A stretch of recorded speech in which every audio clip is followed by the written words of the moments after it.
What do you do when you're in pain? When a muscle is tight or angry? When your whole left side is clunky and cranky? Or when you just can't get your shoulder in the right place? Or your neck hurts every time you turn your head? We're going to look at 3 strategies for generating self-healing today. 1, for when a muscle is tight or angry.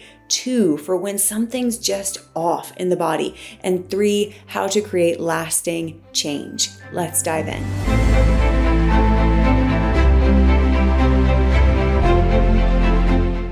First, we're going to look at when a muscle or an area of the body is tight, restricted, or angry. This will be an isolated and specific area of the body. It'll be painful and or uncomfortable. Common areas of concern are the lower back, in particular along the rim of the pelvis and the SI joint, very common for yoga asana practitioners. Also the lower back in between the lower ribs and the rim of the pelvis. Very common if you sit a lot, especially if you drive or commute. Other areas of tension include along the inner rim of the shoulder blade and the neck, jaw, back of the skull, which leads to headaches and migraines. With all of these, your best strategy is myofascial release. This is using a ball, a foam roller. We use the edge of a cork block to roll out the back of the skull. The myofascial release is going to break up tension patterns in the body and then give you the opportunity to rewrite those patterns. Here's an example in my body. A few months ago, my piriformis was grippy, angry. It was almost like it was biting when I was doing specific movements. The specific movement was when the left leg was behind me in extension. So think the back leg in Warrior 3 or high lunge. Now I was rolling the piriformis. I had a body worker go after it. He couldn't get it to release. And when I rolled the inner thighs, holy moly, it was like tight little knots in the body. Once I rolled the inner thighs out, it's like my body had more space. And then as I was paying attention to certain movements, I was able to press more into my left heel and get the left hamstrings to activate. And it was almost like this little area of the hamstrings that wasn't quite turning on, but with alignment, with awareness, but more importantly, with that release, new possibility was opened up. And then I could work that area of the hamstring and no more angry piriformis. Resist thinking that this is some type of special power or knowledge that I have. This is simply awareness, presence with my body, and looking for patterns. So when something like this happens in your body, get curious. It's rarely where you think it is. Where you're feeling the pain is often what's compensating for some other area that's either underutilized, offline, and so that area that's overworking is getting grippy, grabby, angry, just like you would get if you were picking up the slack for someone else for a long period of time. When you've got some grippy, grabby, pinchy, angry muscle in the body, rolling, it's like self-massage, will work out the connective tissue, and then you can go after the pattern and create change. Next, sometime you'll notice that an area of the body is misaligned, wonky, movement is clunky. For example, you may notice that your whole left side feels a little bit off, and maybe the knee is wobbly and you're rolling onto one edge of your foot, or you can't quite get the right shoulder to feel like it's in the right spot. There's always a little bit of pull and discomfort. Or maybe your head and neck and jaw is always tight, and then occasionally the neck goes out after some time wrestling with that tightness and restriction and general misalignment. When you have something like this going on in the body, it won't necessarily be painful in the beginning. And that's actually when you want to catch it and then rewrite the pattern. And your best strategy, your best remedy for this type of misalignment and kind of whole kinetic chain disconnection, disorientation is what I will call somatic release work. I learned most of this from T.S. Little and his SATYA methodology, Feldenkrais and Thomas Hanna's work. All these somatic releasing experiences are very similar, and it's about rewriting patterns in the body, neural pathways, opening things up. I often think of it like shaking an Etch-a-Sketch, so you have a clean slate, and then you can rewrite the patterns on top of that. Here's an example from my body. Recently, we had a big weekend traveling, going to see family, a graduation party. We had our little guy, so we stayed in a hotel. And then the next day, we're bopping around Portland and we went to a Timbers game and then a long drive home.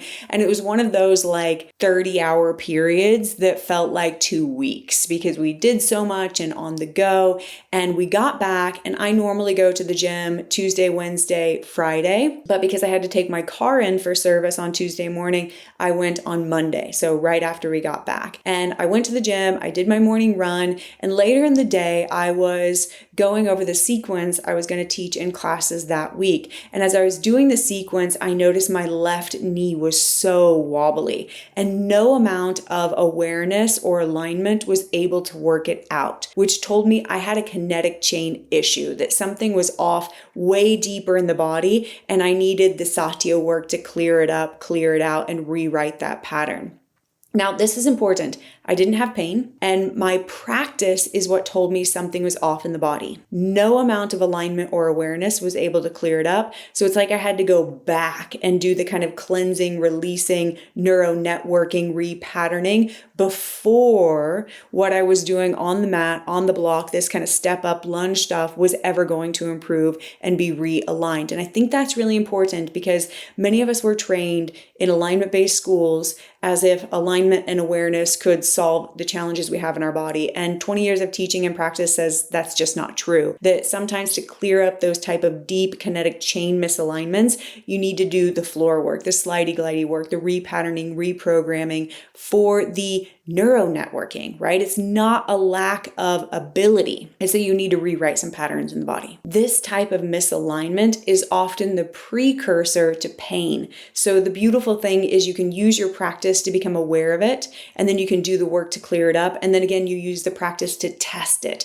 to see if what you did was effective. Now, our last strategy is what I'll call the formula for lasting transformation. Whenever you have something up in the body, whether it's a specific muscle and you need rolling, or whether it's a kinetic chain challenge and you need more SATYA, somatic releasing work, regardless of what's going on, there's a recipe for getting the results you want, which is a more balanced, more connected, more integrated body. And it's that you want to release what's tight and overcompensating, and then activate what's weak or offline.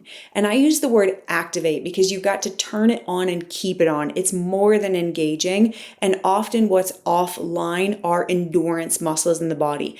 Deeper, slower twitch. They're not sensational. They don't give you that satisfaction of, yes, that's on. They have like a humming in the background type of quality. They feel elusive. You're not quite clear if you've got it. And that's also why they're difficult to have online, know they're online, train to be online, all of that. Some examples. When your lower back is cranky, achy, whether it's the rim of the pelvis at an SI joint or higher up in between the rim of the pelvis and the rib cage, you often need to release the psoas. And psoas does best being released, like softening, melting. It's almost like you want the psoas to settle towards your lower back, similar to how your tongue will rest on the roof of your mouth. So the tongue can rest on the roof of your mouth, or it can point against your front teeth. Do it. Point your tongue against your front teeth, and then let it rest and almost flatten and spread on the roof of your mouth.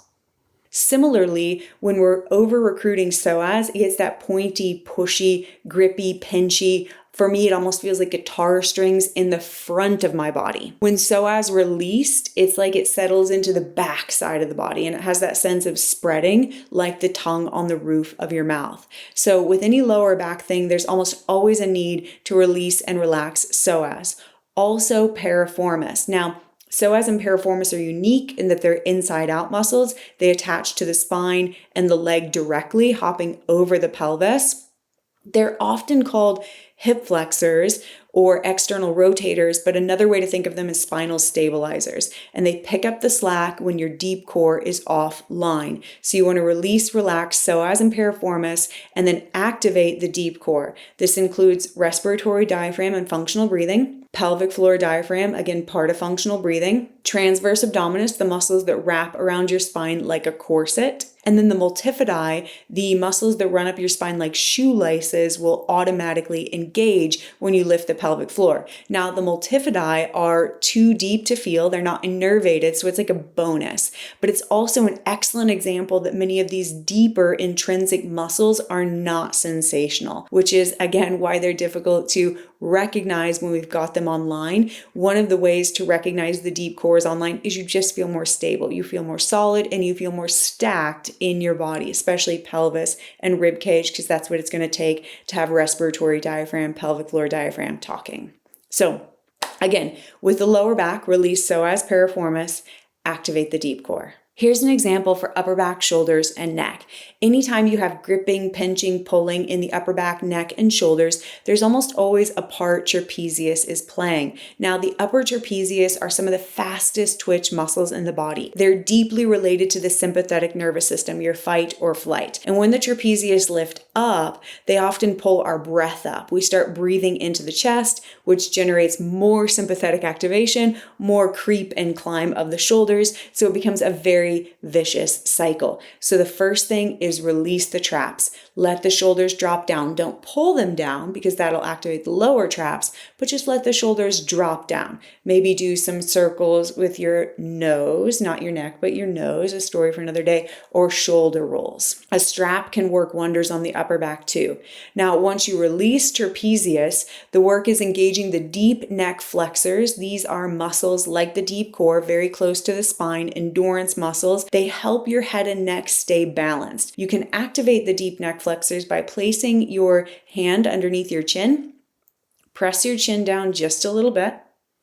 And you want to feel a little bit of tone in the back center of your throat, almost like you want to swallow or clear your throat. So once you've got the deep neck flexors online, the other muscles to help stabilize the shoulder girdle are the rhomboids. These are what hug your shoulder blades towards your spine, and serratus anterior, which wrap the shoulder blades around the rib cage. So you can see that wrapping and that pulling in, they pin the scapula, your shoulder blades, onto your rib cage, and then the rest of the shoulder girdle is actually much more free, and you'll have that sense of being very released and relaxed in head, neck, and shoulders. To wrap up upper back, shoulders, and neck, you'll release trapezius and then engage the deep neck flexors, rhomboids, and serratus anterior. You now have 3 strategies for self-generating healing. 1, if it's a specific muscle that is cranky or angry, try myofascial release first. It's going to open up pathways in the body so you can rewrite patterns of engagement. 2,